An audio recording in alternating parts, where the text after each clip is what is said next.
Hey everyone, welcome to our 2-year anniversary Q&A episode. I'm joined by Ollie. Whoop whoop, Dice Nation, what up? Is that what we're calling our fans now? The Dice Nation? Frankly, it's disgraceful it's taking you this long to come up with a name for them. Do I need to do everything around here? I mean, we were going to go with the Pretenders, but then we got sued. Oh, yeah. So, Chrissy Hines, notoriously litigious. Yeah. Ollie, you guys might know from our Star Wars storyline, Tempest Squadron. He plays the Ugnaught Thnock. It's Thnock, baby. Yeah, Thnock o'clock. I'm also joined by Eden. Hello. Who you all know from being on nearly every episode by now. It's getting to a point. I'm not on the Star Wars ones. Yeah, for the that's most true. part. I've got a voice in the background at some point, but I think that's... Yeah. I think you're on at least 3 of the Star Wars ones. I was going to say, yeah, you got little like Stan Lee cameos in all the Star Wars ones. I look forward to the part where I come back as a watcher and can break the fourth wall. That's true. How is your Stan Lee impression? Can you give us a greetings, true believers? Or? Excelsior! that wasn't even in any way, shape, or form like Stan, but it was a word he said. Excelsior, you motherfuckers! It's Stan Lee. Hey, you mook! I'm Stan Lee. What the fuck do you want? I'm walking here. I'm from New York, right? Probably. You tell me. I don't know. Oh, this has immediately gone off the rails. I like it. You've heard me doing dumb voices. Sorry. Yeah, you guys might have realised we're just going to keep it super casual and everything today. This isn't going to be the slick operation that you're used to. AJ's day off, basically. We've been going for 2 years now. It's gone super quick. It's mad. It is mad. It really has. Yeah. I actually got one of those Facebook notifications, like the memory things. Like, for this week, and it's 1 year ago this week that the first Tempest Squadron episode dropped, and I was like, wow, that went. Yeah, it's like a year ago from that, 2 years ago for the podcast, and I actually like a couple of weeks before we recorded the first sort of like couple of episodes of the podcast, I ran the same little story module for you and Mike and Andy, as like a test run of just like I just want to. You didn't really get very far in it. No, because 3 drunken idiots that hadn't really played D&D before. So, but you guys were like the test group, and then a week later, like Eden, you, Mark, and Jason came in, and I was like, right, let's have another go at this kind of thing. Was that because it's been a while since I listened to that first episode? But is that the one where who is it that throws the sword? Was that a thing? That was, that was Mark's first ever move in D&D. I love it. It's kind of like a flagpole of like, here he is sat at the table with 3 guys that really know video games and gaming in general and sort of like what you should and shouldn't do. And up rolls Mark. What do you want to do? I'm going to throw my longsword. I'm still annoyed that like we lost some of that audio. I did go back and remaster it a little while. I did go back and kind of redo it and then re-upload it. So now the only version you can get is the bit where I've kind of tweaked how I did the edit on that. But that was so funny, and I'm just annoyed. We lost 5 minutes of audio on that first episode, and it was like right at the start of that first combat, and we missed Mark's like say opening moves into D&D, which was just like he's got a melee weapon. There's somebody there he can run up to and stab, but he just wants to throw it. And it's like javelins are a weapon in that thing. I think he had a javelin as well. Yeah, I remember my character when we were running it. Like I had more success using javelin than I did using axe or anything else. So you guys were basically about as competent as the recorded group. That's good to know. With the I think the actual separate thing was Andy was weirdly very competent using his warlock powers to. He basically rolled in and was like James Bond taking out these goblins. Andy had some really hot throws. He was really he was rolling like just insanely high and basically just saved mine and Mike, because Mike's tactic was to taunt one of the goblins, I think. Yeah, but like basically flirted with the goblin. Yeah, essentially.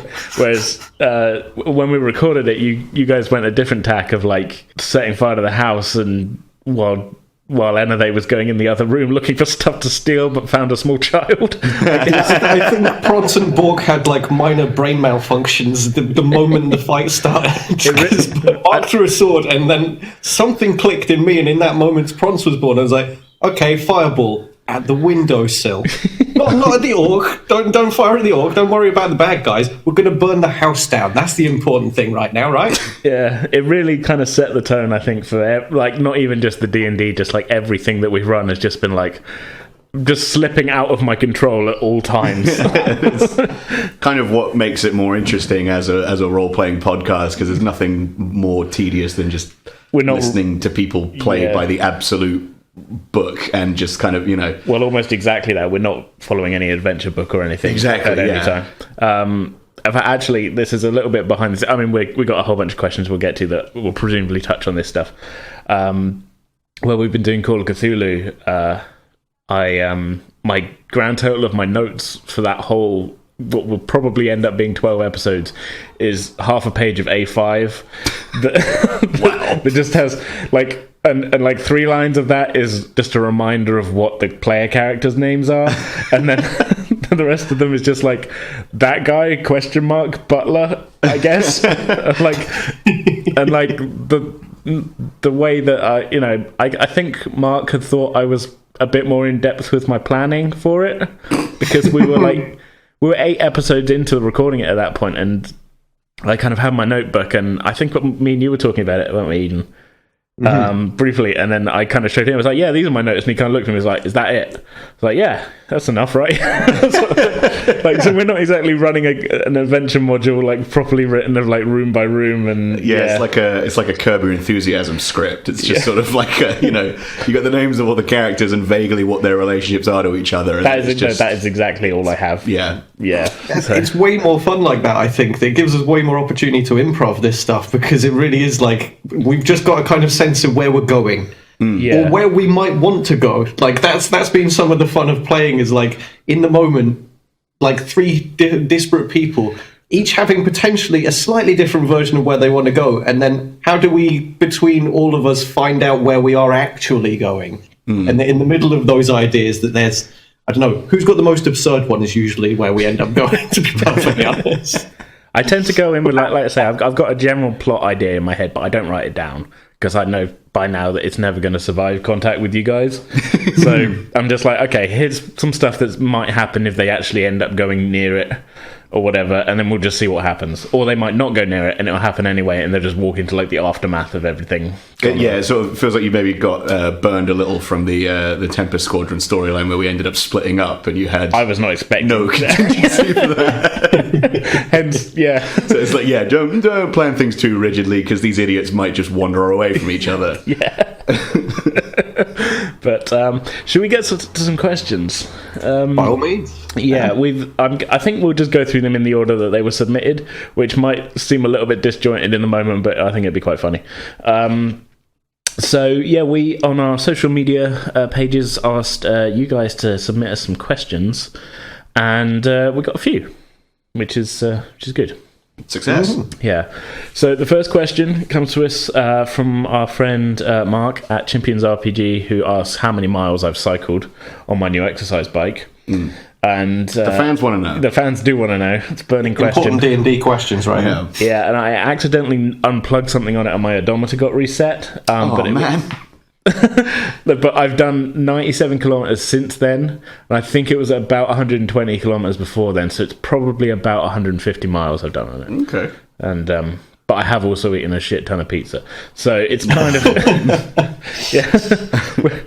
swings and roundabouts. But so that takes us to our first proper question. Thanks, champions. From a buddy Squid at Squid_Inc74. What draws you to use a certain RPG system over another? Style, ease of use, familiar setting, popularity, etc. I mean, a little bit of everything, really. I mean, we started with D&D because it was kind of like that was what I was kind of used to, and it was sort of like the popularity was growing, and like I watched a bunch of D&D streaming shows and stuff, and I was like, hey, let's play D&D, and everybody sort of D&D has become a sort of shorthand for like this kind of like role-playing game. I was going to say, yeah, it's sort of as a starting point, it's just easier to explain to people. Yeah. If you're trying to sort of get them into the podcast, they don't necessarily know much about like RPGs and whatever. Yeah, I think that's kind of even how I sold it to you when I was saying like, hey, do you want to do Tempest Squadron? Was like, do you want to? We're doing Star Wars D&D. Do you want to do it? I literally said, I didn't realize you could do like Star Wars D&D, and I was just like, yeah. So I mean, that was kind of what brought us to D&D to start off with. But I mean, Star Wars is kind of my thing.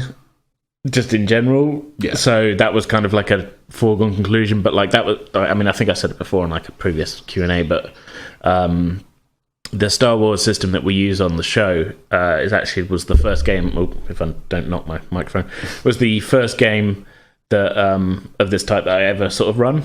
So it was kind of like hey, we're coming back to this system and that, which is that. Other ones though, I mean, it's just sort of like you kind of like the settings and things. I think more than anything. I mean, absolutely. That was what drew me to Shadowrun, much as we learned a hard lesson about quite how complicated the mechanics of that game are. The actual setting for it was very much the draw of like, okay, so we've got high fantasy combined with technology, and that within that you've now got like magic influencing computers and things like concepts like that are very interesting to me because it allows you to have a lot of familiarity with the technological aspects, but then really throw curveballs in with like, okay, so now there's, I don't know, a neuromancer who is now steering the AI of this system or something, whatever it is you want to come up with within that can go in a very different direction once you throw in the esoteric and the arcane. Yeah, real nerd shit. Yeah, I mean, our story and that did boil down to, in the end, like not your story that you were trying to get us to do, but the story of what our characters did was essentially take over a strip club. Well, that wasn't the core of it. The core of it was that you were saving the girl from being indentured in the strip club, and then Jason kind of ended up taking over, and that was just a matter of course. That was what felt right narratively in the moment. Yeah, that's from the Sopranos RPG. Is that's how you found the bada bing? I mean, as for like other ones, when we did that sort of 2-part End of the World thing, didn't we? If you remember that, that was fun. Yeah, that was one I just kind of stumbled across online of like hey, you can play an RPG. It's like you play as yourselves in like an end of the world scenario, and I was like, this will be fun as a kind of wind down from D&D and Star Trek. I mean, I'm a Star Trek fan, and the game was coming out, and I was like, hey, I want to play this. Let's do this, and that was that was an interesting sort of thing as well, because obviously my friends at Spotlight, they'd had been running a couple of months at that point, and I wrote their opening theme, so it was kind of like hey, you guys want to come on my thing? We're going to do Star Trek, because that was a bit of kind of not so subtle cross promotion, I think. Classic podcast exchange. Yeah. You do mine, I'll do yours. And then other thing, I mean, Call of Cthulhu, that was just a thing of like, this is a good popular game. It'd be fun to do it because it's a little bit of a different sort of style than what we've done. So that was kind of what sort of drew us to that, I think. Yeah, I hadn't really read any of the Cthulhu mythos or any of the stories related to it beforehand to really kind of get a sense of the tone. And when I did, it was an interesting education insofar as like, this has obviously come to the fore more recently. Cthulhu's become very popular. And it was a fascination to get the kind of the Lovecraft insight. Yeah. And then in turn get the inspiration like, okay, I can see room to move within the narrative elements at work here, that kind of stuff. Yeah, I mean, like I say, it was with that, it was the sort of the kind of the contrast with what we'd done before, because we went into that from D&D sort of thing. That was very much like let's try something a little bit of a different flavour kind of thing. But I keep sort of buying RPG books because I'm just like, oh, that looks cool. So I've got this huge stack of stuff that we haven't played yet, and we'll maybe not get around to, but we'll see what happens. Yeah, I bought all of the Numenera books, didn't I? And then I've done a bit of reading on that, and I'm very fascinated by Numenera as like just a setting generally, but it's incredibly dense and complicated, and one of these ones where like, oh, I'm really into it, but I'm going to have to now infuse at least 2 other people and get them to be really into it so that we can all be on the same page when we sit down and play. Well, we'll see what happens with that. We might still might be on the card. Oh, there's nothing off the table. Yeah. When I was in LA a couple of years ago, there was there was like a art book fair happening like just across the street from where my hotel was, and I got talking to a guy who had a stall there who'd co-written the official Wet Hot American Summer role-playing book. He signed it for me. I gave it to Mike, friend of the podcast and voice of Glitchy. Glitchy, yeah. And so, but it's, we could, that's always an option if you run out. Yeah, why aren't we playing that right now? Yeah, exactly. Yeah. I don't think I know that franchise well enough to. It's officially it's the intro is written by David Wayne and everything. Like it's officially it's legit. It's not just like a sort of weird fan thing. Like it's official. Like hot. There's some weird RPGs out there. I swear there was a Golden Girls one, but if there isn't, oh, Shotgun B. Arthur. Everybody wants to be B. Arthur, surely. I'd play an Only Fools and Horses one. I think that would be good. That would be great. Your whole goal is to just do a bit of wheeling. Yeah, exactly. Yeah, you got to unload you got to unload like 50 busted cell phones that fell off the back of a lorry. I feel like we ought to homebrew on Only Fools and Horses. If someone hasn't done it already, I mean, that would be amazing. So generally, the answer to the question, some of the time of what draws us to a system is for the lols, but not really there. Okay, Squid, second question. When writing a new story, what's your starting point? Characters, setting, plot?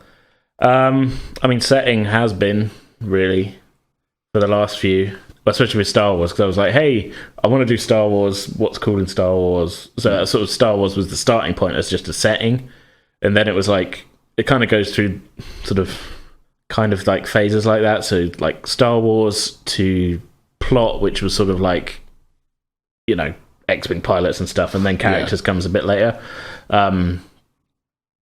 With D&D, it's very much setting because it's kind of like my own sort of homebrew sort of world, and like the map has been slowly filling up with dots that have got names on them as opposed to just dots that are just like, I guess that means there's a town there. We're getting it's just labeled cave, sea. That's kind of the starting point, or like I'll have like a weird idea of a plot. It does tend to sort of change though, but I mean, I think with most of the ones that we've done on the podcast, it has been just as a sort of setting thing of like, we're going to play this game, here's the setting, we'll go from there. Even to the point where, like, with Cthulhu, it very much was like my whole kind of thinking process behind. I mean, it's obviously still going, so I'm going to try and keep spoilers to them. Mm-hmm. My whole thought process with that was like, okay, Cthulhu sort of as a general concept, like the Lovecraft mythos type thing as a concept, but not necessarily using exact stuff from that, but like setting-wise, we're doing it in an alternate version of the town I live in anyway. And then in the back of my head going like, right, what plot can we fit into this place? Yeah. Sort of thing. Yeah, in the one instance that I gave it a swing with the Shadowrun one, it was very much the setting set the scene for everything else. Yeah, I mean, it kind of informs where you go, right? That's it. And I'd set myself the challenge kind of internally of being like, I want to like actually represent an actual part of Britain in what I was doing. And then once I'd kind of found a nice humorous location and a good setting for it, everything span out from there. Yeah. And then it was very much like flying by the seat of the pants in the actual play session itself, and everything else was figured out at that point. Yeah, yeah. It's sort of, I think if your setting is like solid and you know where everything is and that, and you've got a few plot ideas, everything else kind of falls. It tends to hopefully fall into place after that. Sort of thing, I find anyway. But that's just me. Yeah, if you've got the frame for the picture, so to speak, you can fill in the gaps. Yeah.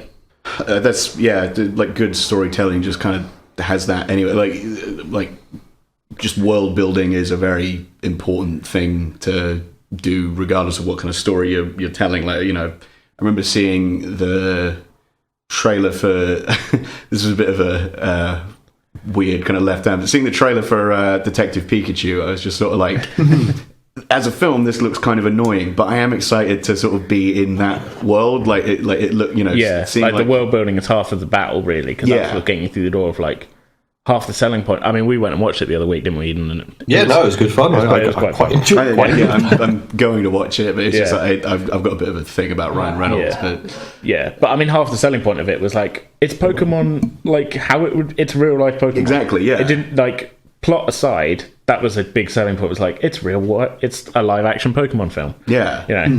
So that's your setting, and then like you say, everything you can kind of build on top of that as a sort of There's like this whole sort of like inbuilt mythos and everything that's just sort of You got to catch them all. Exactly. Yeah.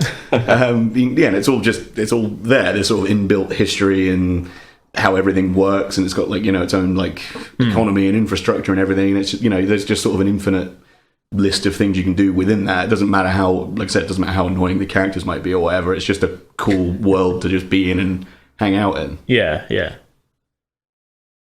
So to answer the question, setting. Yes.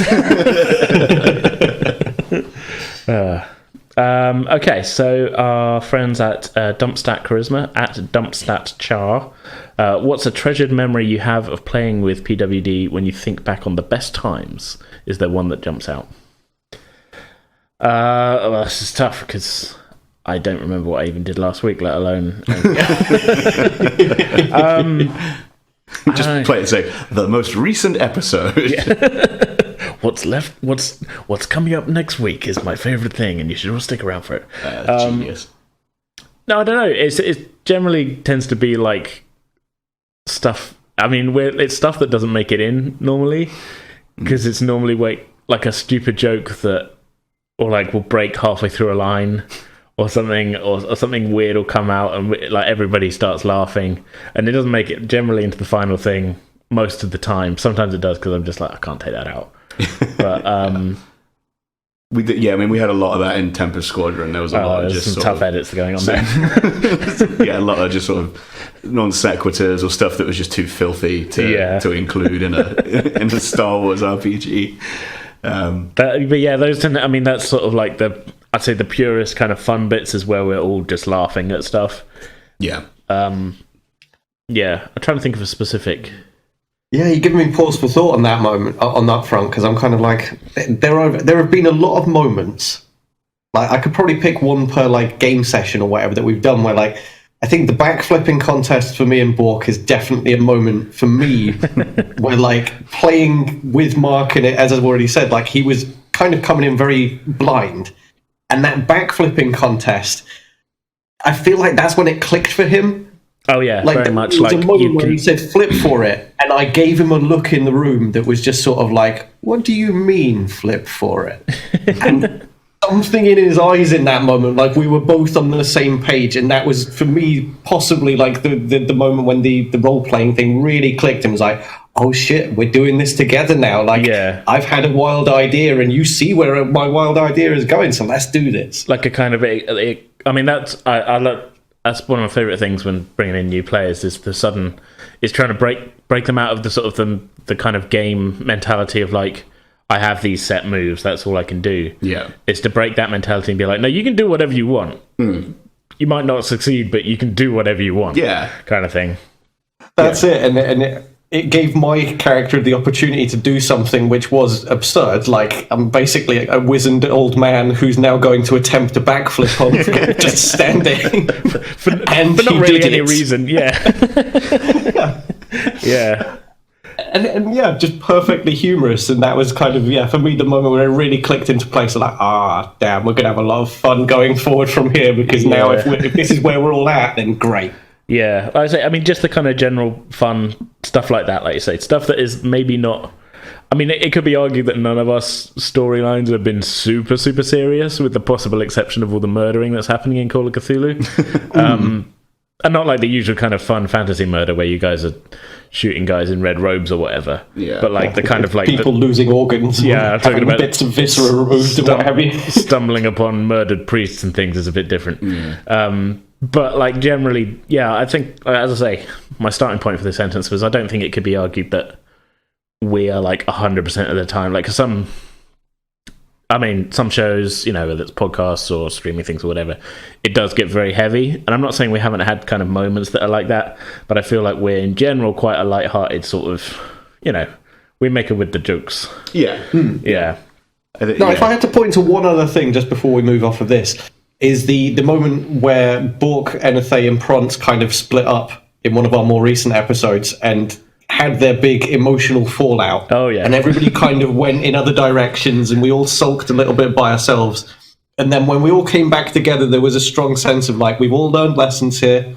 There's something to, like, go forwards from. And, like, again, that moment of, like, we all knew who our characters were enough that we could naturally move into an argument without anybody in the room having worry of like, are we, as like me, Eden, and you, Jason, and you, Mark, we're not actually arguing right now, but we can have that kind of heated performance. And that was definitely another moment for me of like, oh damn, yeah, we've just taken a little step forwards as a group here, being able to like confidently know where our characters are at. Yeah. Like a heated gaming moment. We all know what that's code for. I actually, something that popped into my head very recently, maybe last week or so, I remember during Tempest Squadron, the whole debacle about when Thnock was hiding in the toolbox, and there was the whole thing about whether or not it had wheels. That was one of those cases of like, this is a dumb joke, but I had a thought pop into my head of like he's quite heavy. It's kind of a big box, and there's these two guys trying to just stumble this box through. And like something in the back of my brain just went, they haven't asked if there's wheels. Of course there's going to be wheels, but you're not going to mention it. So then I think, didn't they tried to check, but they rolled too low to find out if there were any wheels. Well, no, one of them rolled too low. It was like, first it was like, because I think the way the question was phrased to me was like, would I think that there's wheels? So I didn't phrase it as like the check wasn't to like see if they could see if there's wheels. It was a check to see if they could think to check if there was wheels. Am I smart enough to check for wheels? Yeah, no, probably not. Yeah, that was basically how it was. It's just stupid moments like that I love, because it's just like there's no kind of like everybody's laughing and having a good time, and it's just fun. Yeah, fun. But yeah, I treasure having fun times with my friends. That's nice, isn't it? Yes, I also enjoy that. Turns out the friends we made along the way were the friends we made along the way. the real friends were inside us the whole time. Okay, so we had quite a few questions from our friend at Tayshal, who's been great at submitting questions before. First one, will AJ always be the GM, or will someone else take the reins? Well, Eden, you've previously done Shadowrun. Yeah, I've done it. So I suppose if we're going to be sarky, then Tayshal, it's already happened. What are you asking, man? Call yourself a fan? Yeah. I think, I don't know if we haven't really announced it before, but you are going to be doing some more D&D. Yes. I've got something brewing right now. The pieces are coming together. I've gathered the players, and I've got the concepts coming together. Who knows when we'll actually get around to playing it, because time being what it is, it's just a difficulty. But it's very much on the cards that I will at some point soon be doing a DMing session for D&D. Yeah. Exclusive. Yes. Breaking news. But yeah, no. In terms of like, will I always be the GM? I think just because of the way we kind of the podcast is sort of produced, I think a lot of the time I am going to be the GM. Obviously, happy for Eden to take the reins and things. When we've got a cool story idea and things, but just because of the way it's kind of recorded and edited, a lot of the times it's sort of a little easier for me to. Yeah, you're clearly running it and organising it from a central place. Yeah, you're GMing from a point of view of, okay, I'm going to have to fit this cue to this and edit this so it fits with this. And well, especially in like longer stories as well, because it's kind of easier where I'm kind of making editing decisions. If I'm doing that sort of in the dark without any clue of like, what's coming sort of in an upcoming thing, I'm a little bit... not worried, but there's a possibility there that I might cut something that was meant to be like a subtle nod to something. Yeah, you fuck up the tone or the mood or whatever. I'm trying to think. Oh, Jason actually GM'd as well, didn't he? He did that one shot. Yes. Yeah, that was. That was again. That was just over a year ago. That was a good one. So the dream sequence one. But yeah, I know I'm totally open for other people GMing and stuff. But, I mean, from my perspective, like half the reason why I wanted to do it in the first place with the Shadowrun one was I wanted to like know what you were like as a player to some extent, because obviously I'd only ever played any of this kind of stuff with you as the guy in charge, and I was very curious to be like, okay, so what happens when I throw AJ a curveball? Where does he go? And obviously we had a lot of fun with that Shadowrun one with some of the choices that were made, and I panic and shoot people.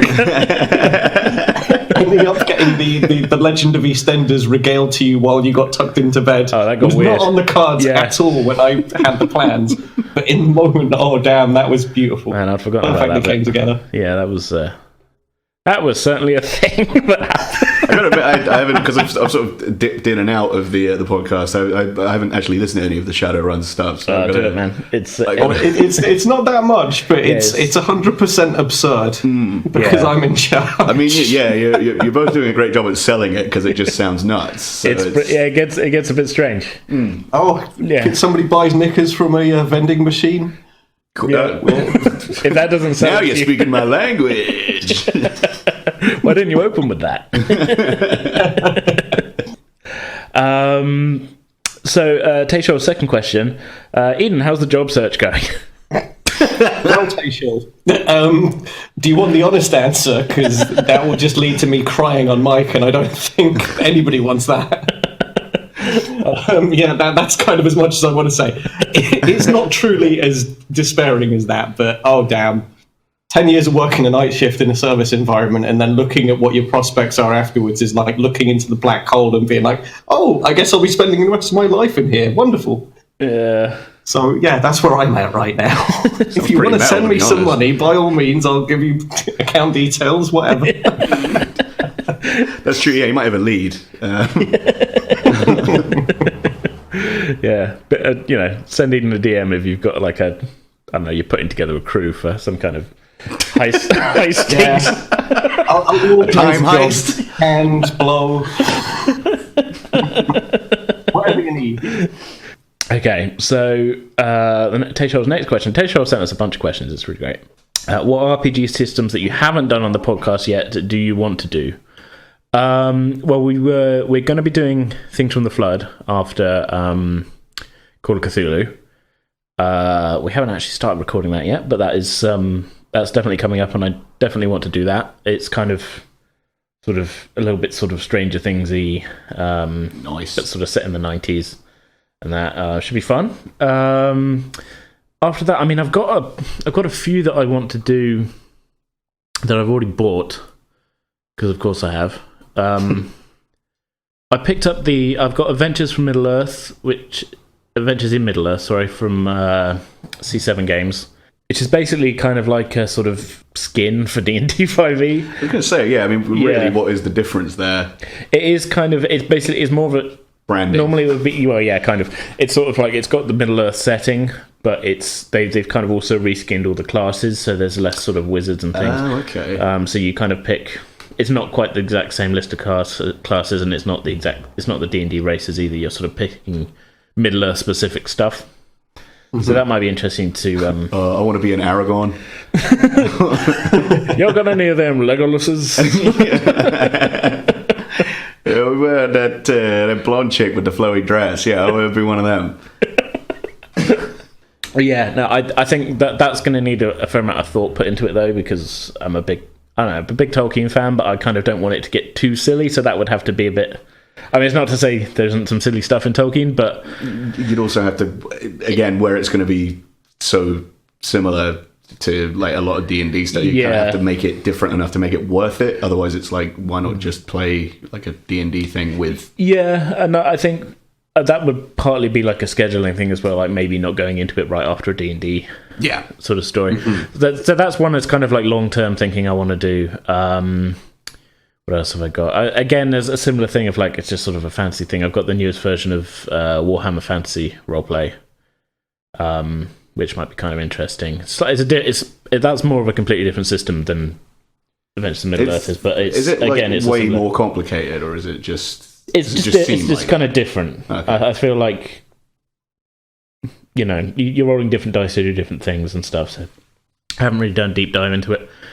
Other than that, I've been kicking around an idea, and it may never ever happen. So don't consider this an announcement or anything. of sort of doing like a kind of homebrew, kind of homebrew, but like sort of sci-fi thing. But where I've got a system that is sort of got a section in it for like, hey, if you want to reskin this for your own thing, here's how to do it. And the system is Mindjammer, but I would kind of set up my own kind of sort of sci-fi sort of universe type thing, and we'd set it in that. That's a long term, like maybe we might do that at some point. You know what fucking rule is if there's like a Jurassic Park like RPG system, you do like a whole thing about like, you know, like the scientists and everything, like visiting the park for the first time. Yeah, that would be like... I feel like we could maybe adapt the End of the World one to that. Because obviously you probably wouldn't be able to do it for that long. It'd be like a few episodes, but that'd be be pretty cool. End of the World, you're kind of playing as yourself, so maybe we could do as a kind of like, hey, what are we doing for this one? Well, the three of you are going to Jurassic Park for the weekend, you know. Hope nothing goes wrong. You know. I mean, why would it? Yeah, that's a good idea, actually. Nobody steal that. Yeah, we'll cut this out. TM. We already mailed this episode to ourselves, so you can't take it. Got a postmark on it and everything. So yeah, there's a few other ones. I mean, I keep running into stuff that I kind of look at that and go, oh, I want that. We'll get that. And yeah. I wouldn't mind doing Star Trek again, actually. I think we've spoken about this previously, haven't we? Maybe, again, not in an announcement sort of way, but in a sort of like, it would be good to do that again.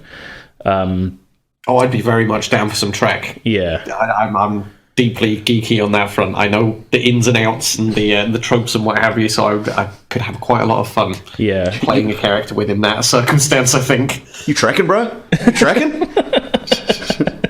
But yeah, I'm obviously, because when we did before, I mean, that was nearly 2 years ago we did that before, because that came out in September of the year that we started. Wow. So... time flies. Yeah, and that was very much like a one-off session that I cut into 3 episodes. So it might be good to have a sort of... and then, you know, and then I was set. I think in my head I was like, this is set at the same time as Search for Spock. Just in a timeline-wise type thing. So it'd be interesting to do like a more kind of like DS9 era type thing, or... Yeah, get those Ferengis involved. Yeah. Get everybody's favorite race of aliens. I have to come up with like a knockoff Quark and things like that. Bark. Quark's cousin, Quark. Hello, I'm Fuck. .com. But yeah, no, I think that's again, we've got a few ideas like that we're kicking around, and it'd be like, let's do that again, but like set it in a different time with a different group and things. So yeah, we've got stuff. You know, we're not running out of ideas just yet. For the love of God, I hope not. Yeah, who told you that? Who said that? Okay, next. What's the biggest swerve the players took from your plans? I mean... I think I know. There's quite there's some pretty big ones. I mean, there's the one I think you're thinking of, which is where you guys just decided to split the party randomly. It's like the climax of the whole storyline. And you were like, right, I'm going to do it on my own. You guys go over there. And I was like, I didn't plan for this. Like, which I should have planned for it in that eventuality. But in my head, I was kind of like...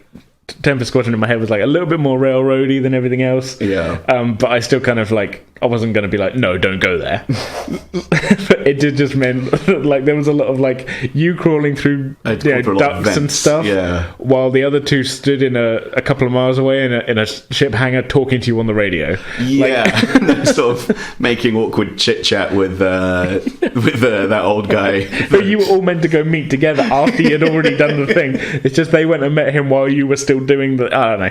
So that was a bit of a swerve, but I think that kind of worked. You know, it worked. It was fun. If you were watching it in a movie, you wouldn't think twice about it. But yeah, it's like the logistics of trying to do it for a podcast. Yeah. I've had a few swerves in the D&D side of things as well. I mean, notably... the start of the last arc where I said, okay, you're at a crossroads, if you carry south, that's kind of the, you know, that will take you towards your destination. And I don't know if somebody said what are the other directions, but either that I just started going into it. I was like, well, north is where the, you know, people you're traveling with are going, that's the opposite direction, and like to your right is a city. But I was just that as like a side thing, and you all immediately were like, oh well, let's go to the city.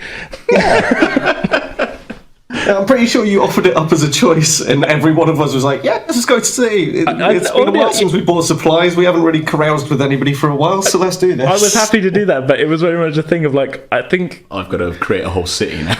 I already I had to jump on that. But like, it was sort of a thing of like, I'd said it there more as like a sort of as a world building type thing of like, you're at this crossroads, the right hand turn will take you to the city. If you go straight on, that'll take you to where you're going. Yeah. Hint, hint, hint, hint. Where you're going. Oh no, you're going to the city. Okay. I mean, it's where you're going. You're going there already. Yeah. Might as well go there. Yeah. But no, it was sort of like, that was a bit of a swerve where like, it wasn't too big of a thing, because my favourite thing is to have you guys walk into a pub and there's a bunch of crazy characters, and that's not D&D exclusive. That's totally worth it. 100%. I mean, if we got to meet Bork's cousin and Prance got to have a painting done of him, it was totally worth it. That actually, going back to an earlier question, that's probably my favourite memory, is the whole episode where we spent in the cantina for Tempest Squadron. That might be one of my favourite things. Searching for the whole podcast. Searching for V, yeah. And again, that was it turned out really great on the day, and like Amy was in it, who's now on Call of Cthulhu, replaced my voice, but I still go back and listen to the original recording because it's so much weirder. There's a lot of stuff that didn't, because it turned out pretty weird anyway, but there's a bunch of stuff that didn't make it in the episode that also is just insane. That whole thing. I mean, most of it, I'd say 95% of what we recorded made it into the final thing, obviously with my NPC voices replaced. Yeah. But there was some other connotations made about the Vala character, which I was like, well, that's not what that character's like. But, you know, it was a lot of insinuated that she was, I think, a lady of the night or something. And I was like, that was definitely not what I was going at. Yeah. But by that point, it was like, it had been picked up by at least two of you and kind of like implied. So I was just like, it's not worth me arguing at this point. I was like, I'll just cut it out in the edit. But then the voice I was doing, obviously, I don't know, you know, listeners, go back and listen again. Relive those treasured memories. For the first time in this limited edition box set. This limited edition zip file. But no, like, obviously Amy did a great job going over that character. We had that session, because it was all recorded over Discord, because Amy's a little bit distant geographically from us down here. Just a bit. Yeah. It was a really fun recording session, her going through and re-recording my things. But the voice I was doing originally for Vala was very much not Amy's voice. Yeah. It was kind of like a, hey, hon, how you doing? Sort of croaky. like a sort of Simpsons kind of Tress MacNeille. Oh, God, type, yeah. Yeah, and my favourite thing is making Mark Button very awkward. God, that is so funny. Yeah, him doing that fake awkward laugh. It's not even fake though. Exactly. It's kind of fake, but it's so beautiful about it. It's just that. Like, yeah, I could listen to that on a loop on its own just for like an hour. It's so funny. Like, I know when he's just to push his buttons a bit, and it's not like a malicious thing. It's just like, it's so goddamn funny because he always reacts like his like awkward reaction is the best thing. It's just like, it's like Mark from Peep Show, but in space. Like, it's just him sort of trying to awkwardly navigate a situation that he would rather die than have put himself in. Like, it's like I say, that whole scene is probably right up there. Actually, I'll put that in, I don't know, a treasured memory. It's just one of my favourite things. Yeah. But yeah, I wouldn't really call that a swerve, but it was kind of, how do we get to that? The swerve of like, in D&D, you guys going off and me being like, there's a pub, I guess. And my brain going, okay, so here's who's in the pub. We'll do some stuff. And yeah, that's what. And then I was totally 100% winging it when you were like, I'm going to go over and talk to that halfling who's hitting on those girls. And I was like, my voice went, do an Antonio Banderas voice. So I was like, okay. Like, that is basically how quick it went. I was like, you walk up and he's like, hello, good ladies. How are you doing? Sort of thing. Quick Banderas tangent. I recently watched the most recent SpongeBob movie where he plays the bad guy. Right. And he's really great in it. Also, that SpongeBob movie it's got more or less the same plot as Endgame, because it's got a whole thing about time travel. They have to retrieve instead of the Infinity Stones, it's the formula for making the Krabby Patty. And there's every time SpongeBob and Plankton travel through time, there's a song by NERD, which is genuinely really good. And I DJ at a hip hop night here in Bournemouth, and the last two times I've DJed there, I've snuck that song in because it's so good. And it's just there's something quite fun about playing a song from the SpongeBob movie at like a hip hop night alongside like Future and Kanye West and all that. It's just like, that's pretty cool. That was my Banderas. The Banderas action. Yeah, but So I mean, I think I've gotten quite good over the. I mean, we're 2 years in. I've gotten better at dealing with the swerves. Really. I know. I mean, I'd had a bit, obviously, because I'd DM'd for a couple of years before we even did the podcast, and before that we did the Star Wars game that was quite long running. I say quite long running. It seemed quite long running. It was probably a year and a half or something like that. So I'd had a bit of practice, but like back when I first started, I was super like not great at like dealing with curveballs at all. Like I'd had everything planned out and like typed up and everything, but like this is this scene, then this is this scene. Yeah. And like immediately, because that's how players are, I just got chucked curveballs and I was like, oh god, I don't know what to do. And I think I've gotten better. And like the fact that you guys were like, we're going to go into the city, was like not too big of a. I mean, it's a big swerve story wise, but literally they're going in a different direction. To exactly. Just turn this car around. Swerve. Yeah, but it was a swerve in my plans, but it was not anything I couldn't really deal with. If that makes sense. I'm trying to think of other ones. I mean, going back, Cthulhu, there's been one or two, but nothing too bad. It was mainly that like I was trying to set up. But the one I can think of is I can't remember if it was the second episode. End of the second episode or start of the third or something, where I was trying to sort of get Amy's character to go in and see what the kerfuffle was when the hullabaloo. See what the deal was when when the policeman turned up at the church, and she saw the policeman and was like, "No, I'm leaving." I was like, "Oh, okay." Don't trust those pigs. I didn't plan for this kind of thing. I mean, there's little ones every time, but yeah. Okay, so. This is more of a question for me, this next one. Still from Tayshal. Which person makes my editing job the hardest? This is quite tough. Who's getting thrown under the bus? Yeah, exactly. This is like... It's all right, you can see me. It's not you. It's definitely Mark. It is. Which Mark, for clarity? Mark A, who's... This is a real leading question that is like making me throw someone under the bus. To quote Hank Hill, that's what you'd call a loaded question. Yeah, which specific person makes my job the hardest? I don't know. They all make my job pretty hard. I would just say, I say that with Mark, there's a couple of things. In fact, I mean, this isn't going to be a shock to him because we've got a standing rule of I have to be like, please don't make so many references and quotes and things. Yeah, I was going to say. And that's just, I mean, that's fine. I mean, like, when we're just hanging out, it's all fine. And and when we're actually playing, it's fine. It's just after the fact, I've just had to be like, can we kind of keep him to a minimum? I've got to turn this edit around quite quickly. Yeah. I'm not having a go. It's fine. No, we all love Mark. He's, Yeah. I think generally our kind of, and this isn't, again, any kind of thing against any of the players or anything, but just in general in terms of like the sort of feel of the show and that, I'm perfectly happy for there to be jokes, and I'm perfectly happy for there to be occasional fourth wall breaking moments. I mean, God knows, not got a fair few of them. Yeah. But most of the time, especially in like the slightly more serious scenes and things, or times when we're really trying to be like, okay, we're in the universe sort of thing, then certain jokes don't really fly. If they have to be, if you have to know the thing, I'd prefer an original joke to a reference, because a reference isn't funny on its own. You have to know the context. Yeah. And especially when we're playing something like Star Wars or whatever, then it doesn't always land. It gets a bit like we were talking about Family Guy earlier. It gets a bit too like it's just. Yeah, I mean, you're just using someone else's joke. Yeah, exactly. It doesn't really have any context. I'll be the first one to say I'm not really a fan of Family Guy. I used to be back in the day, but then, I don't know. It just a reference doesn't automatically equal a joke, and again, this is just sounding like I'm having a go at Mark, and I'm not. No, because we all do it. He's so committed. We all do it. Yeah. But thanks for making me look like an asshole, Tayshal. Yeah. But no. I mean, no. This isn't. Like I say, this isn't anything new. I mean, Mark and I have talked about. Okay, we're recording. Let's try and keep it in the moment instead of references and stuff. Yeah. But it does, and being asked to pick a specific person, it's a close game. Let's put it that way. He just sometimes edges ahead, and he's been in quite a few episodes recently. So it just sort of that's how it goes. Yeah. Sort of thing. I'm backpedaling like hell now. Everybody makes my editing job hard, really. but then that's just the nature of editing, really. Yeah. It's we all have our moments. Let's put it that way. I know I make my own job hard sometimes.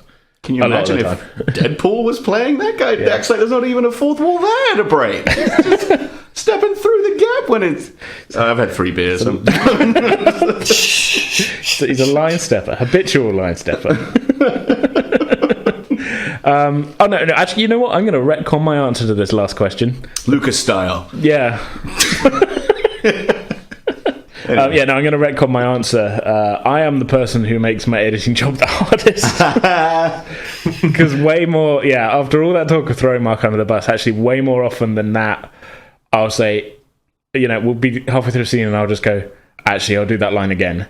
Yeah. Or like, we'll do that. Actually, no, you know what? Forget that. We'll go back and... Even at the start of this episode, with the intro was... It took us like 4 times to start this. Yeah. Yeah. I'm the person who makes my own job the hardest. Yeah, I'm sorry, Mark. Whew. It's me. Rescued that one. Pulled that out the fire. Close one. Preferred drinks and snacks for each person when playing or recording. Well, you got a Carlsberg in hand. Well, I was going to say, get a can check going. I'm usually, I'm a beer guy. I tend to just when I'm recording podcasts. And I've got a podcast of my own that I've started recently. And plug it. It's Junior Funners. It's about Arsenal, the football team, nominally, but we also talk about a bunch of other stuff. We try not to keep it too dorky and football based. It's kind of a mark of how far nerd culture's come, really, isn't it? That like a football podcast is you don't want it to be too nerdy. Exactly, yeah. We don't want our football podcast to be too nerdy. So we talk about like Bigfoot, and we actually have a segment at the end of each episode called Cultural Appropriation, where we recommend pop culture stuff we're into that week. But anyway, I like drinking beer. And it loosens me up, and then now I won't shut up because, like I said, I've had 3 beers now, so it's You all know I'm a Pepsi Max man. Pepsi man. There's the proof you heard it. Yeah. Yeah. No, I am legit pouring myself another glass of this goddamn black crack. I can't say that I've got anything in particular that I'm like, I like to have that. Like I said, I drank a Copperberg for maybe the first 5 or 6 sessions. Yeah. And I'm sat drinking a bit of beer today, but flip a coin and see where I'm at on the day. I might feel like a bit of booze, I might not. I don't know. I feel like we went through a phase, because this has been a little while since we've done D&D around here. All of Cthulhu has basically all been over Discord, with the exception of Mark has been here with me. In much the same setup as we got today. A little bit of peek behind the curtain. Ollie and I are at my home studio, and Eden is Discording in. Yeah, me and AJ are holding hands. The whole time we've been holding hands. And I'm imagining them holding hands. Yeah. We're both Donald Ducking it as well. Oh damn, my mind's eye. What just happened to it? I prefer to think of it as Winnie the Poohing it. Just a couple of bears just hanging out. Letting it all hang out. Potato. So we're here at Pooh Corner. What the fuck was I talking about? It's been a while since we've done D&D with everybody round here. I think that was the last time I've had a full session here, was when we did the last D&D arc. Yeah, because we haven't done anything since then. Oh, that is a while ago at this point. Yeah, it was August. It's sort of like it's a weird thing, because obviously, like doing stuff like over Discord and online means that you can get kind of, it broadens the net in terms of, people you can get involved. Yeah. They don't necessarily need to either live nearby or be able to travel to you. But there is something... it's something that can't really be replicated about just having a bunch of people in a room at the same time, playing the same game. And I was coming on to that because the last few times we've had D&D, if you brought around a whole bunch of like Pringles and snacks and things, this is relating it back to the snacks question, which I think for the most part have kind of sat on the table untouched for most of the session. No, I'm very conscious of making noise by eating. Yeah. I've brought like Skittles and biscuits and things like where we were recording D&D in the past. Just all loud. And like everybody would be like cautiously grabbing maybe like 2 Skittles at a time because they don't want them all to clack together near a microphone. Yeah. Ever since I saw that episode of True Detective where Woody Harrelson's eating the spaghetti, I was just like... the noises that he makes when he's eating it are just disgusting. And it was just like, I never want to become that. I never want anyone to hear me eating in that way. I don't want to be Woody. God, don't let me be Woody. Apart from that, I mean, I take every other part of Woody Harrelson's deal, but the when he's eating the spaghetti, it's so gross. It's I think most of the time I'm like DMing or GMing or whatever, depending on the system. I'll have a drink, but I don't with my trusty Pepsi Max. But I'm not really eating while we're doing it because I'm doing a lot of talking. Yeah. I think that's probably to a large extent because we're recording it as well. Like you say, you kind of knock the nail on the head with that. You don't want to be too loud on microphone because it picks it all up, whether you're the one talking or not. Especially the way we're sort of set up to record is when everybody's in the one room. I'm kind of recording onto one channel, even though we've all got separate mics. Yeah. So unless everybody, anytime they're picking up food, is also turning their microphone off, which is not that great. Insane. Yeah. It's very tricky for me to take out food sounds after the fact. Yeah. Playing outside of this is kind of different. I'll tend to, I might have a bag of crisps or something, but yeah, no, I'll have, not huge snacks, drinks while I'm playing. Keep my voice all lubricated. Yeah. A little bit of alcoholic lubrication. That's the best, I find. There should be like an episode where you eat like 10 crackers and have to try and the DM with DM at the same time without taking a drink of water. To do it, and then the next one is the cinnamon challenge where DMing. You just vomit all over the mic. Biggest claim to fame. So this isn't really podcast specific. It's just. I was on TV when I was like, I guess like 9 or 10. I was in the school choir, and it was like an Easter thing we were on. Well, no, the actual thing we were on wasn't Easter specific, but it was like some classical piece, which I do have the CD of somewhere. But our school choir was on it, and then they kind of filmed us as part of this Easter special. I have no memory at all of filming it. I don't remember going to the place to film it. I don't remember it being on. But like a few years ago, my mate sent me this YouTube video. It's like, hey, I found us that time we were on TV. And like, I'm like, wait, what's this? And it's like 100% me because that's me surrounded by all my mates. Yeah. And like, but like I was on TV. Wow. Yeah.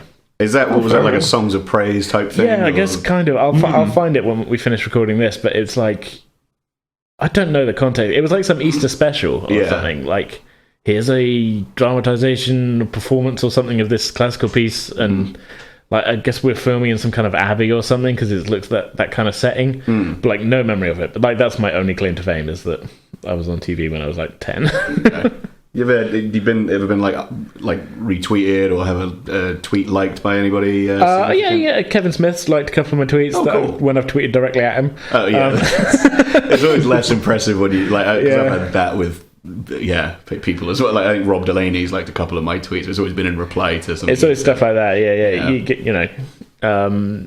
likewise on my part. Now, back when At Midnight was still going, I managed to get a couple of things retweeted by them and liked. I never quite got onto the show itself, but I managed to get passed on by those comedians, which was very much like, oh, I said a funny thing and the LA comedians have validated me. Thank you.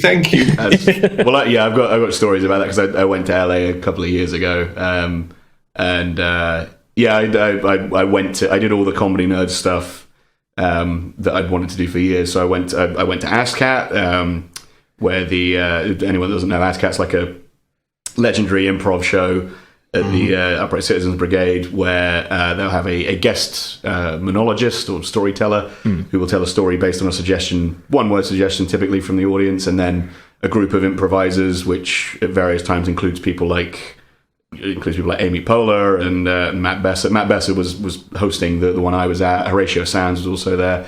The guest monologist was El Jefe from NoFX, and he told a very disgusting story about Fat Mike. Turns out he's a Fat Mike's just a big old piss freak.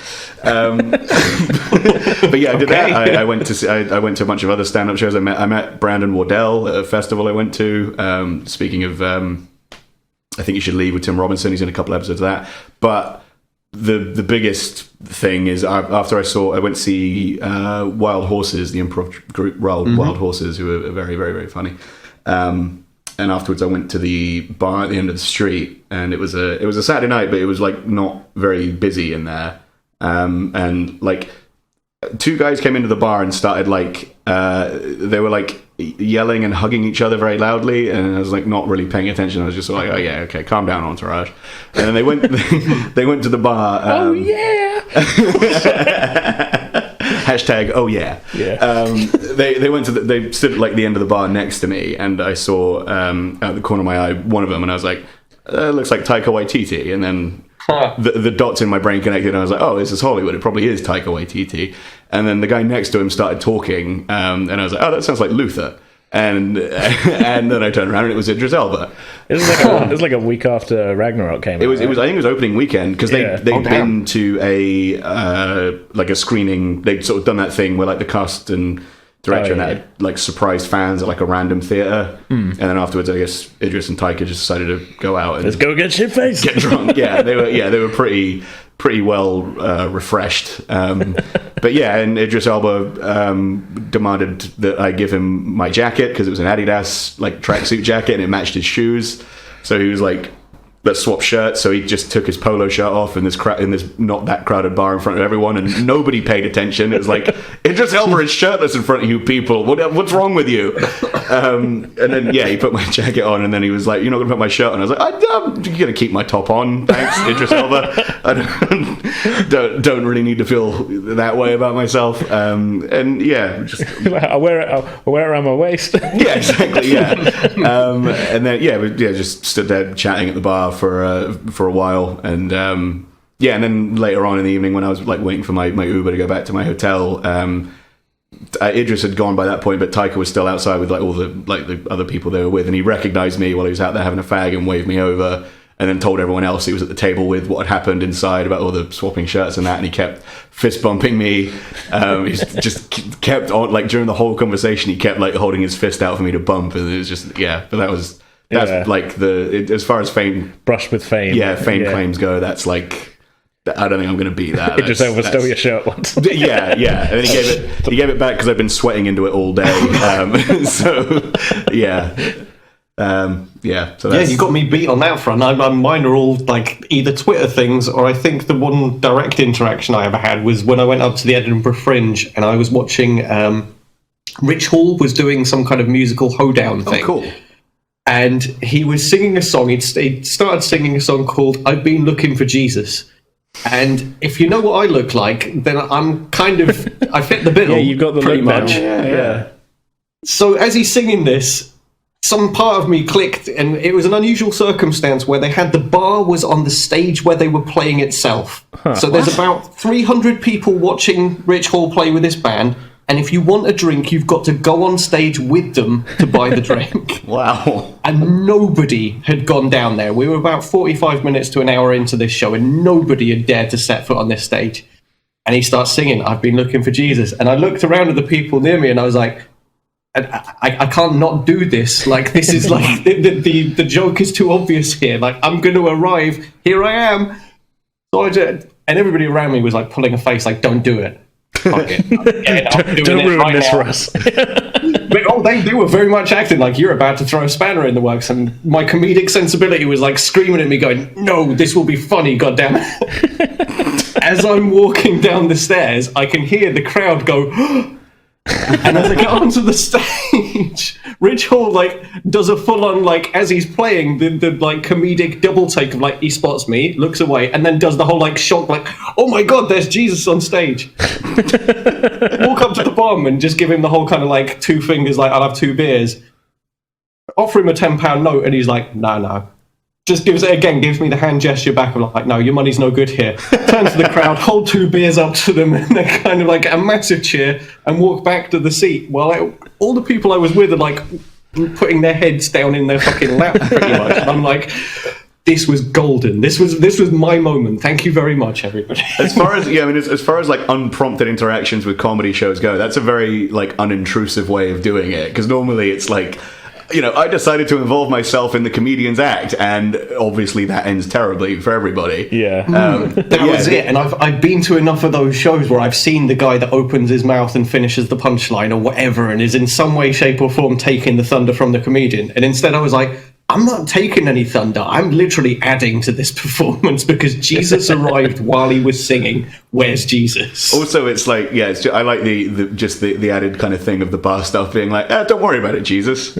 Yeah, no, genuinely, the look on the bar guy's face was like, shock, like, oh my God, I can't believe this, somebody's done this. I was like, thank you very much. It's good to know that the joke landed. I will doubly enjoy these beers. So yeah, long story short, none of us are really famous.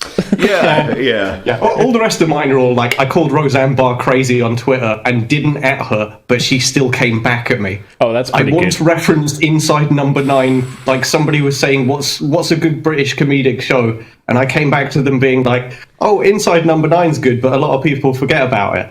And then Reece Shearsmith, out of the blue, goes, yeah, a lot of people do forget about that. Or something to that effect, where I was sort of like, man, I'm here trying to like do what I can. Oh, I had a back and forth with Freddie Prinze Jr. once. Oh, nice. On Twitter. I can't remember what it was to do with. Speaking of like things that you haven't tagged people in, there was someone tweeted, I think everyone, something to the effect of everyone that calls themselves a proud Slytherin is actually a Hufflepuff. And I quote tweeted that saying, like, just sort of, kind of adding, well, not adding to it, but just sort of like doing like another version of that, basically saying every guy that thinks they're Don Draper is actually Joel Murray's character in Mad Men who pisses his pants in that one meeting. And then like a week later, like Joel Murray retweeted it and replied to me saying, like, I've always found that to be the case myself. Again, hadn't tagged him in it or anything. It was just, That's pretty great. Man, I need to rewatch Mad Men. That's a good show. Questions? This is the last of Tayshol's ones. Thanks again, Tayshold, for all these. Silliest/stupidest decision made while playing an RPG. I guess this could include, like, not on the podcast, I guess, and that. Yeah. Silliest. I mean, playing, because I don't tend to play that often anymore. That's what I've enjoyed about being the DM, and that, like, one of the things that I've really kind of like relished, and why I've sort of set this thing on the horizon is like, I like to see you kind of thrown into the player's position a little bit, because obviously we know your DM sensibilities very well, and through that allows me to then feel like, okay, what can I set up that AJ is going to kind of like, he's going to know the beats on this, but where can I take it, and then how are you going to react? Like, that's been the fun for me on that. I don't know. I tend to make, silly or stupid. I mean, I guess I'd have to go with, like, something from the Shadowrun ones, probably, where I was like, I'm gonna go off down that tunnel towards the end, on my own or something. I think the choice to immediately kill Dito was very much like, for me, that was a massive out of left field moment of like, what? Like, Silas has decided to open fire immediately? I was not expecting this. Yeah, I'll go with that then, because I mean, I'm a player on, currently Plummet, and previously Curse of Penance, on both series on Penance RPG, but I think with both of those, most of the time, I don't really, in terms of like playing, I don't really make like silly playing decisions. I make a lot of jokes, but I don't really.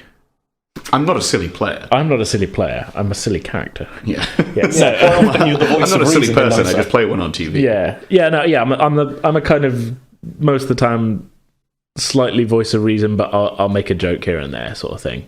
So I don't know. I guess I'm not really a very silly player. I mean, I got a couple of answers, like in terms of like ones that I've done and like ones that I've witnessed other people doing it. Like I think we sort of briefly referenced it before, but the D&D game that you did for me, Mike and Andy, that ended up being like the first like D&D run. It was like a dry run kind of thing. Yeah.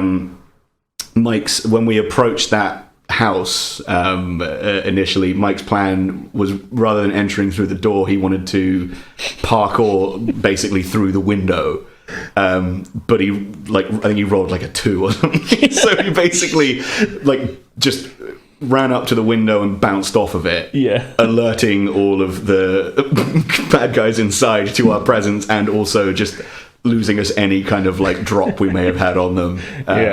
So that was and again, like the whole thing of it is that like the front door is wide open, and it's sort of like, oh, that's weird, maybe we should go investigate. But no, Mike's genius. He wanted to just dive through the window. He wanted to show off and just kind of like dive through the window. And I think the throwing of the sword falls into that kind of feeling as well of like, why are you doing this? It's funny, it's silly, it's strange. Why? I know my version of that immediately off the top of my head. It's Prons attempts to stab somebody and misses, so he goes prone on the ground. That's true. You curled up in a ball, making yourself easier to hit. Don't hurt me. Yeah, Prons's mentality in that moment was like a 5-year-old child who's attempted to attack an adult, and is immediately just like, no, please don't hurt me. I know I've done wrong. Along those lines for you as well, I think of it's in that first story arc of where you guys are creeping up on the goblin camp and there's bugbears there, and you shoot at one of them, run 30 feet away, wait for them, realise they're not chasing you, and then... oh shit, I've left the fight behind. Yeah, I guess it was just like a thing of like, I was like, oh wait, where are you going? Okay. Guess I better go back and finish this fight that I started. Yeah. But like, I mean, Prance is such a great character for like silly things like that, like the whole kind of like light on your hat and like going down doing the elevator move behind some benches and things, and just like oh, that was skillful though. That was absolutely like a very calculated move. It was very silly though. Absolutely. Yeah. Such is my way. I think in terms of like silliest moments for me as a player, it's probably like during the during Tempest Squadron was trying to threaten the robot that was serving behind the bar at the cantina. Just waving a gun around. Yeah, just like pulling out a blaster, firing into the ceiling, and then I'll kill you. I'll kill all of you, and then just getting hit in the head by like the bit of ceiling that falls down on me. You fired into the ceiling, and then it just like yeah. I remember it so well because you just did doing the like, I'll kill all of you, and I was like, you get hit in the head, and you're just like, ah. I think because I think at first I was trying to just intimidate him like psychologically, and then like just abandoned that immediately and went from just like 0 to 60, just waving the blaster in his face and then firing into the ceiling and threatening not just him but everyone else in the cantina, which was your friend. And because it was like 11 a.m. or something, so it was like that was sort of like a fun silly thing. I think we get silly quite often on this. Yeah, and especially we're silly. Yeah, it's a silly show. It's a silly show. Yeah. Life's serious enough as it is. Yeah. So yeah, I hope that's a good enough answer. Okay, we're on to our last batch of questions. These questions are from Steve Boost. Steve Boost. It's got to be said. Yeah. We've got to do it every time. Steve Boost. It's a little soundbite. Set that as your ringtone. First up, are there any particular Easter eggs, planned story paths, or little details that went totally unnoticed? A lot of times, I wouldn't really call it planned story paths. There's a hell of a lot of little details that get unnoticed or just not commented on, where I'll say something. I think in general, and this isn't at anyone specific, basically every single person who's on the podcast is terrible at asking follow-up questions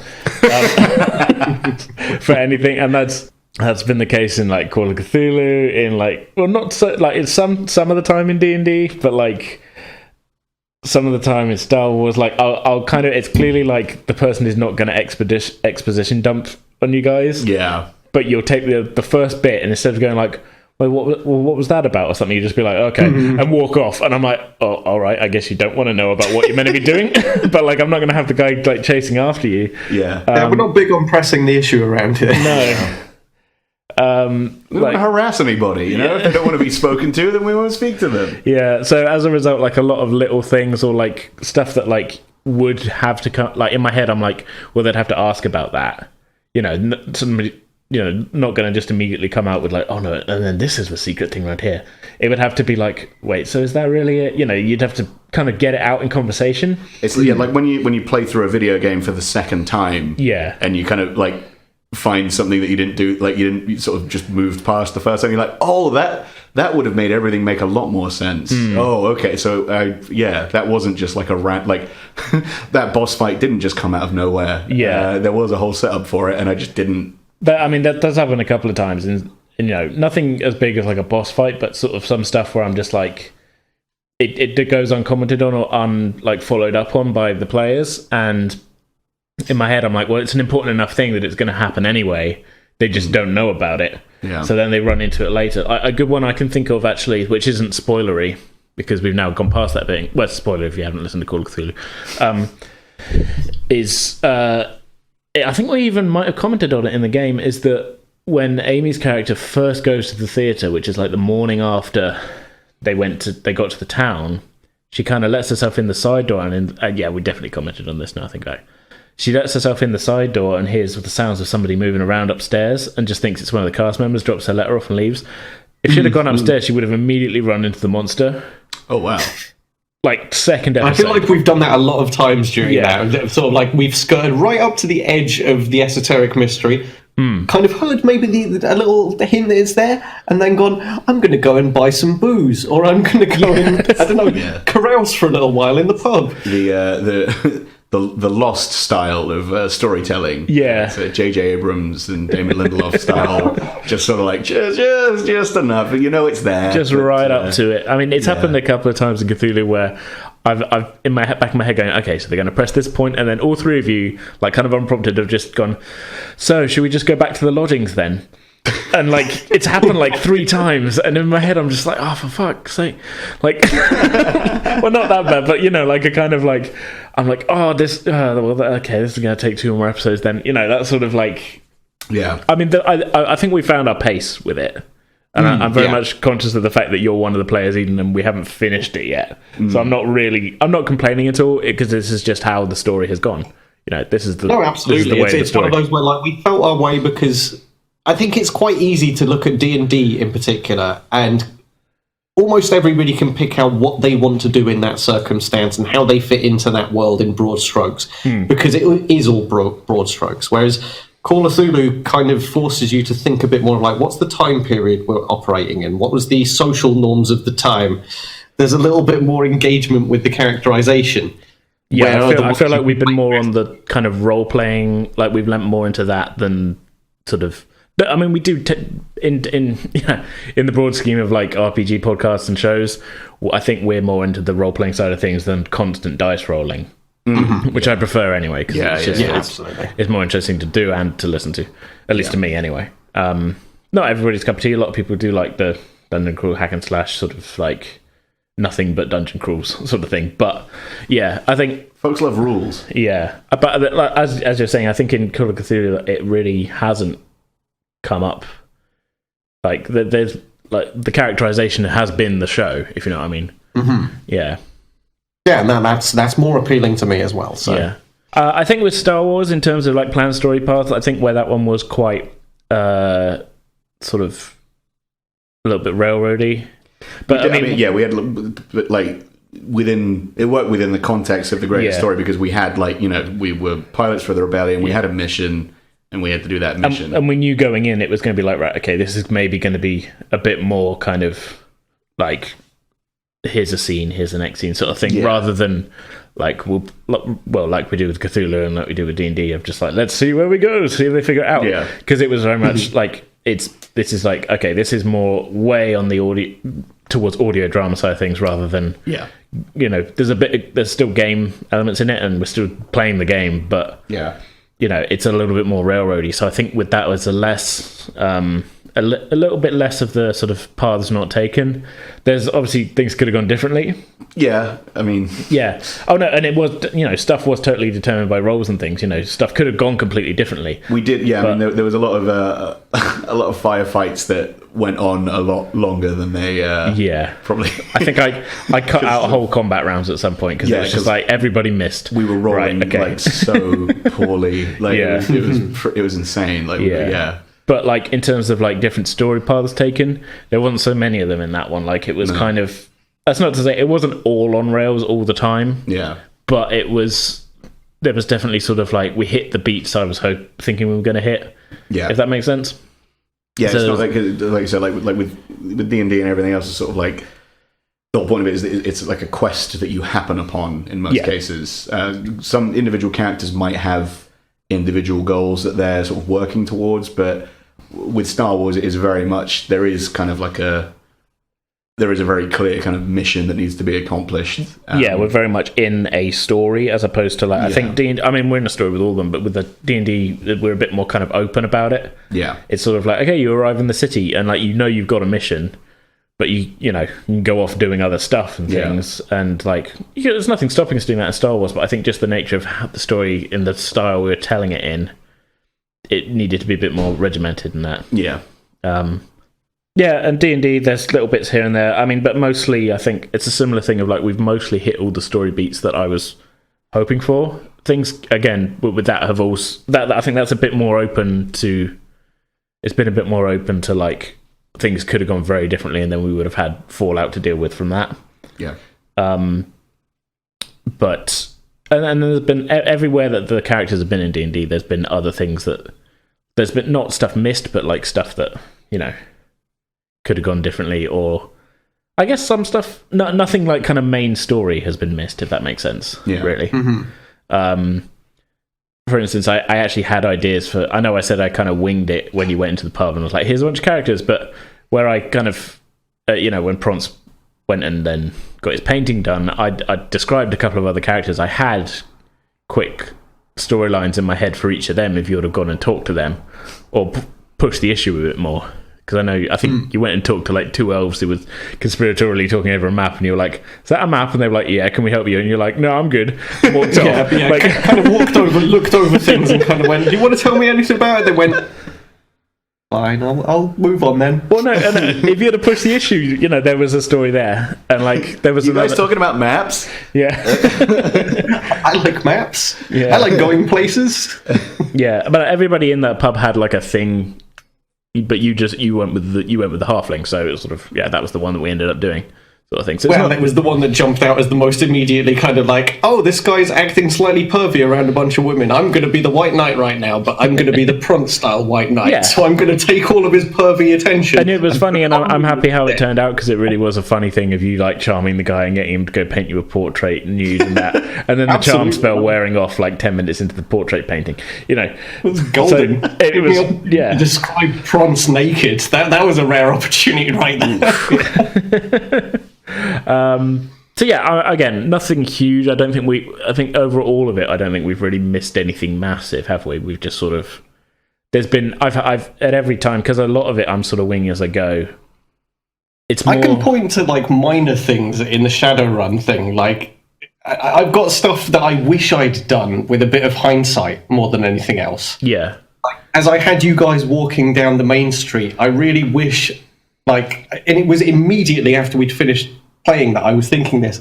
I really wanted to describe that there was a variety of chip shops down the main street, and that they all had names like Cod Pieces, Cod Pieces, Cod Pieces. Or the Slippery Savaloy, and things like that.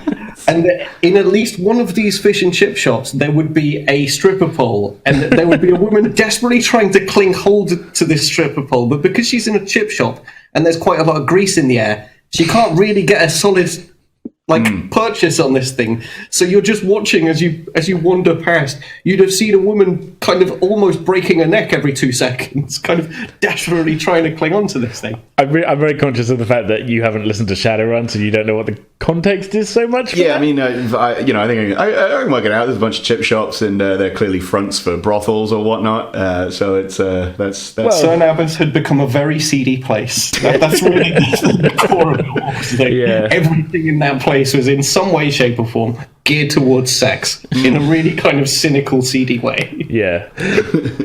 That's it. Well, the only other thing I could point to, and I think I might have mentioned it in my Q&A session, was that there was the one slightly sad-looking stripper like moving around her pole in the main club. I think you did, and that you guys steered away from her at every given opportunity. It was like I kept putting her out in front of you, like, here's this sad-looking stripper. Do you want to find out what her story is? And every time you guys are like, no.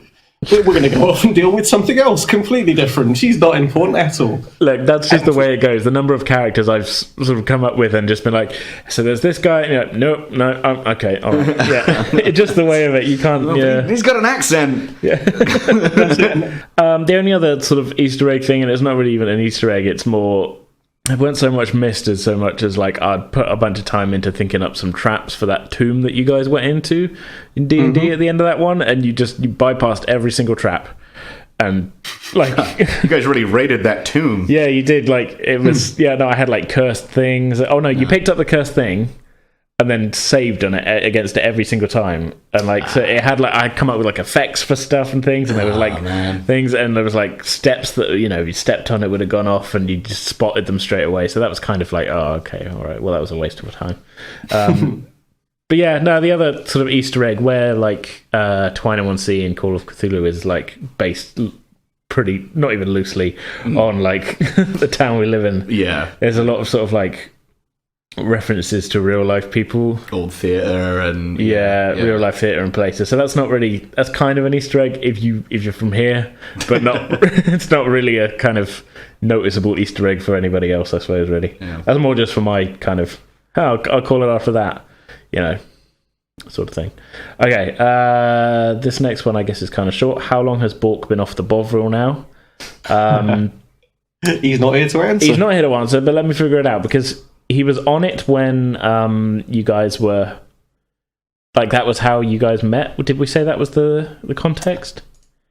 I think. Oh, God. What I remember of Bork, Anthony, and Pronce's meeting was that Pronce was doing some sort of prestiging in the town square and trying to entertain the town's children. Yeah. In some way, shape, or form, we ended up in a conversation that was basically like, "Hey, we're all going to the next town. This is convenient, right?" Or something to that effect. Yeah, but I thought that the way that Bork and Enethe had met was that Bork was trying to buy Bovril from Enethe. Oh, it's hard to think back. I think that came from somewhere, and I'm trying to figure it out in my own. So, how long Bork went off the Bovril? Presuming that was the last time he had it. I've actually got my timeline here. I love how seriously we're taking this. Totally. Well, ask a serious question, you're going to get a serious answer. So, in my own like figured out timeline as to like when things were happening, Bork last had Bovril on the 18th of May, and you solved the kidnappings on the 25th. The relics were stolen on the 28th, and that was when you sort of went to the tomb and everything. The 10th of June, this is in the same year, was when the whole kind of like the next arc started. And then that was about a week of time. So 17th of June, except halfway through that week you went through a time anomaly. So subjectively, that's when things get messy. Subjectively, he's been off it for about a month. But in like from the outside, he's been off it for 10 months. So yeah, because time got weird. Yeah, we're gonna have to deal with the time warp when we get back. Yes, we are. And I haven't even really kind of like settled on it being 9 months really. But well, let's not do the time warp again. Not again. Finish your drink. Okay, what's been the biggest oh shit moment for players or DM? As a DM, I get a lot of curveballs thrown at me, but generally it's not like an oh shit. Yeah. Like I definitely have said that on the podcast sometimes. Yeah. But it's not like oh no, this is a huge wrench in the plans kind of like, or like, oh my god, I can't remember how they, can't believe how they figured that out or anything. Yeah. Which might be just a reflection of I need to get a bit more loose with my DMing style and stop railroading everybody so much. But I'm trying to think through. I specifically remember you going, "Oh shit!" in the first episode, but I think that was more just kind of like an in-character reaction to your partner getting shot in the head. Yeah. But that was, like I say, that was an in-character reaction rather than an oh shit moment. Yeah, because it was like, all the kind of prep we'd done before that. Maybe when the Star Destroyer popped into orbit over you guys, and you were like, I vaguely remember saying it happened, and you guys being, "Oh crap!" Yeah. But I think, also when V helps us into the facility that we're going to, and like her boss starts chatting to turns her. up around the corner when you guys that was kind of like that's not not so much of like a crazed like oh shit, but I do remember feeling like this was the response I wanted in that one bar scene we were talking about earlier when I kind of revealed that you weren't talking to the right person. Yeah. It wasn't the right V, it was the other one. And just the kind of like, good, this is exactly what I aimed for. I've managed to maneuver Mark Button into talking to the wrong character and not having any way to escape. And like the rest of you being like, oh yeah. Like that's what I was aiming for with that. That was pretty, that couldn't have gone. Again, kind of like an oh shit, but more of like not in like a oh shit, how do we do this? More of like an oh shit, that's funny. Yeah, you fell for it. Yeah. You fools. You absolute fools. You thought the options I presented were the only options. Which I guess there's a lesson to be taken from that. Yeah. I don't know, in terms of D&D, again, like I said, I don't think I've got any for me, really. Yeah, I struggle to think, short of like, I mean, when I was DMing, the oh shit moment for me was probably when Jason started coming on to Dasher. Oh, yeah, that was weird. And that was very much like, I really was not prepared for like the big strong woman to suddenly be wooed by one of the player characters, but I'm running with it. If that's what you want, then we're running with it. Like, that was my feeling quite rapidly, like the oh shit quickly turned into, oh shit. Things just took a turn for the sexy. That's it. I could work with this. Okay. I think that actually might have been the last question. Fair enough. Stevie gave two more points. Props to whoever came up with the hammer and tongs in the bonus episodes. That was comedy genius. That was kind of me. So thanks, Steve. Amy came up with the concept of like, I think it was the episode we were talking about like, so let's come up with some stuff that's in this dwarven town. And like, I was kind of wrapping up, and Amy was like, well, what about the brothel? And then in joking, I was like, we'll call it the hammer and tongs, because they're going at it hammer and tongs and dwarves and things.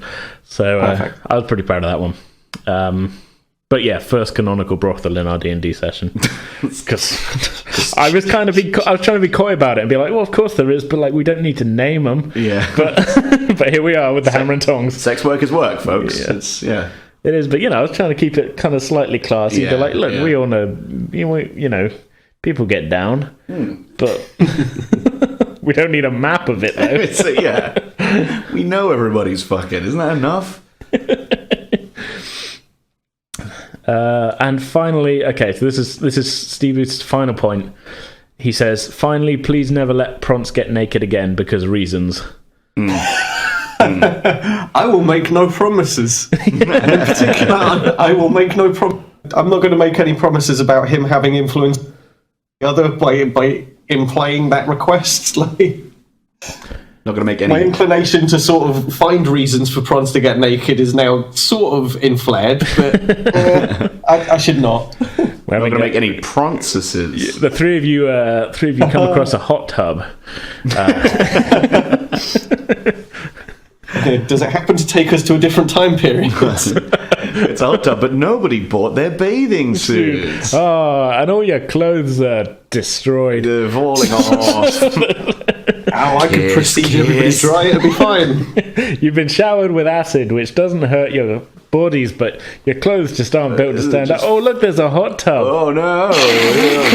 Everyone's suddenly drinking champagne. Yeah, and there's a... look, there's a sexy... to see if you're having a sexy party. There's a sexy fox lady there for Bork. Good Twitter reference right there. The Twitter campaign, there might be one or two people to get that one. Yeah. That's a joke for the cheap seats. Oodalani, golly, what a day. Bork is horny for the fox, we all know it. I could totally reskin the Tabaxi to be like, this one looks kind of like a fox. Her name's Marion. Funny that. TM. Well, no. I'm gonna get sued by Disney. Yeah. No, I'm totally down for like the kind of ongoing story arc of like Bork left his wife and he's a bit lonely, and that and maybe he finds love with another lady. Yeah, I'm sure Mark will be totally on board with that. Yeah, I'm sure he won't be awkward at all while we're recording that kind of stuff. Him having to achieve in-story intimacy with another character is voiced by me. Yeah. Again. But yeah, that'd be fun. Okay, so that's all the questions we've been sent. So yeah, I just think we should probably find some interesting way to wrap this up. Rap battle? No, I can't think of anything worse. DJ, drop a beat. We've had a DJ in the corner the whole time, just waiting for us to tell him to drop us a beat. Can't think of anything worse than a D&D themed rap battle. Oh god. Yeah. So yeah, that's everything that we got sent. Thanks so much for joining me, guys. Yeah, it's been a pleasure. It's been fun, yeah. Yeah. We should plug some stuff we've got coming up, actually. So we've got a bit more Call of Cthulhu. At the time we're recording this, we've got next week's episode already recorded. It's definitely not over, so we're going to have, I would say, at least 2 more, probably. Yeah, I think 2 more. It's not a 2 more. Oh, it's not a 2 more. Yeah, good. Like it. So yeah, that's going to go on for another few weeks. We've then got. This has been previously announced. We are doing a short kind of D&D mini arc with the other members of the Curse of Penance crew who I did stuff with on the Penance podcast. Amy obviously has been on Call of Cthulhu here. She's part of that. With Lexa from Dead Horse podcast and Matt Everett, who people may know on Twitter. So yeah, that's coming up after Call of Cthulhu. After that, I think we're still planning on doing things from the Loop. Things from the Flood. Sorry, kind of follow on from Tales from the Loop. So my brain is not cooperating on that. We haven't started recording that yet, but soon. The idea was that we want that to be going out around about when the new season of Stranger Things goes up, because it's sort of similar kind of vibe. So, and following that, as you mentioned, we should be doing that other your one shot D&D. Yes, indeed. Then going into Tempest Squadron 2. Yeah, baby. Anything that means we don't have to record it in the summer. Yeah. This pushing back has helped us, I think. Yeah, that was death. We already, I mean, the first episode went out this time last year, didn't it? So, yeah. I think we recorded the rest kind of through June. Yeah, and it was just like heat wave central, and it was like... Yeah. I think I had a thermometer in here and it was like 29, 30 degrees when we were recording, and it's just super sweaty in here, and we had to have the windows closed because there's just like traffic noise from outside. Yeah. Anything that means we can sort of wait till the autumn to do that is fine by me. Yeah, I mean, it might be kind of, by the time we've got stuff done, it might be sort of midsummer, but probably not in the hot zone. We're not going to be kind of like, coming up to like solstice time and that. No, because that was like... We were recording in mid-June and stuff. And it was just... I can remember instances of getting to the end of the recording and feeling like I was having to like become unmelded with the leather couch that you've got. Oh yeah, because we did. Because D&D was sort of July, August, wasn't it? Right after we did that. There were a couple of sessions where by the end of it we're all kind of like perching on the couch rather than sitting on it, because the whole thing had become this kind of like, I don't know, it stored the heat very nicely. And yes. Yeah. The sweat. Yeah, to quote myself from a previous episode, a lot of swamp ass on this couch. Yeah, so that's as far as our plans go, and to be honest, that's going to take us a good chunk of the year, I think. Yeah. We don't know how long some of these things are going to be. Like, we don't know how many episodes Tempest Squadron is going to be, because it's this far out of it at the moment. I've got the plot in general kind of sketched out, and I've got parts of it already, like in detail, kind of sketched out, like the first bit. Yeah. But in terms of broad strokes, I'm kind of a bit more open on this time to it being maybe a touch longer, because we were kind of like a compact 6 episode sort of thing. Yeah. Just based on the storyline I've got as well, there is a bit more kind of room for manoeuvring and stuff as well. So but that's like I say, it's a little ways out. And yeah. Can't wait though. I have no idea how long Things from the Flood is going to take. Yeah. So probably, I would say hopefully not as long as Call of Cthulhu has. I've enjoyed Call of Cthulhu, but going into it I thought we were going to be 6 episodes, and we are probably going to be 12. So wow. Yeah, it's been going, hasn't it? But I'm enjoying it though. I hope everybody's enjoying it. There's an ominous silence from you, Eden, as I'm talking about this, but Yeah. Sorry, I just hit a real kind of like mental hurdle of sorts, like when 3 beers in and then listening to you talk. Something in my brain just went, the entire period. Yeah. I'm sorry. That's fine. No, I was just saying, like, we're coming up on it probably being 12 episodes of Cthulhu, and like going in, I was sort of expecting, I was like, it'd probably be 6 episodes. Yeah, no, it's same. It's one of those where I think it's organically expanded. Yeah. Like, there's not been any point where any of us has consciously been like, "Oh, I'm going to do something to make sure that this goes on longer." It's just that it's getting the space it needs, I think. Yeah. So yeah, that's pretty much what we've got planned for the next long while.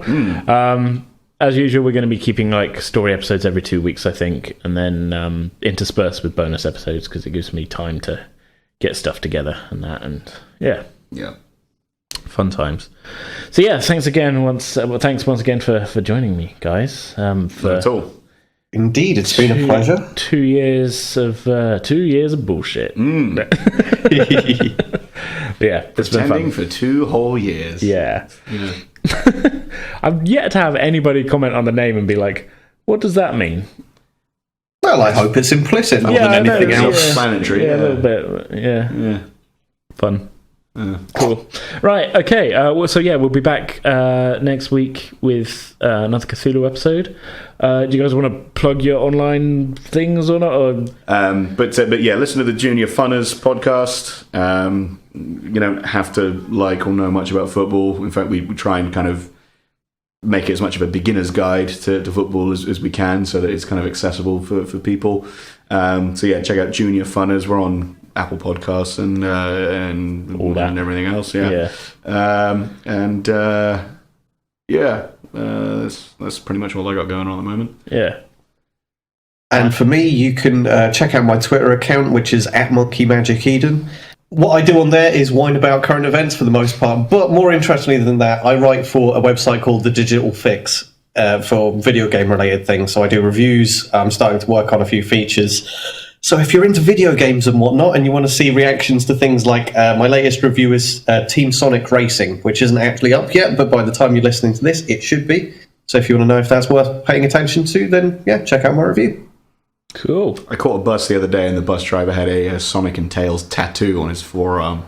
Oh, that's a choice. Still thinking about it. That's how fast was he driving? Because it was a bus. He kind of couldn't go that fast, but you could tell he was thinking about how fast he had to go. Yeah.